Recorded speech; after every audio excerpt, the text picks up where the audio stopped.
اس وقت ہم پاکستان میں پانی کی کمی تقریباً 60% فیس کر رہے ہیں۔ اس 60% پانی کی کمی کے ساتھ ہم اپنے رائج زراعت میں جو ہمارے پاس طریقہ کار ہیں اس میں ہم اچھی پیداوار نہیں لے پائیں گے۔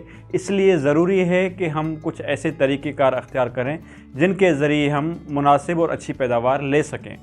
اس وقت جو موسمیاتی تبدیلیاں ہو رہی ہیں ان موسمیاتی تبدیلیوں کا ایک پاکستان کے اوپر بہت بڑا برا اثر پڑ رہا ہے۔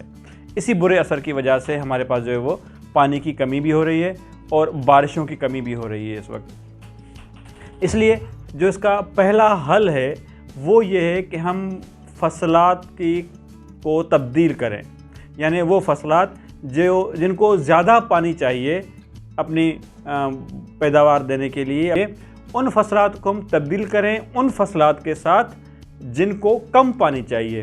مثال کے طور پہ چاول، گنا وہ فصلات ہیں جن کو زیادہ پانی چاہیے ہوتا ہے، ان کو ہم تبدیل کریں ان فصلات کے ساتھ۔ مثلا ہم دالیں جو ہیں وہ اگائیں جن کو کم پانی چاہیے ہوتا ہے، ہم تل اگائیں جن کو کم پانی چاہیے ہوتا ہے، یا اور وہ آئل سیڈ کراپس جن کو کم پانی چاہیے، ہم وہ فصلات اگا کے اپنی اس پانی کی کمی کو ایک حد تک فیس کر سکتے ہیں۔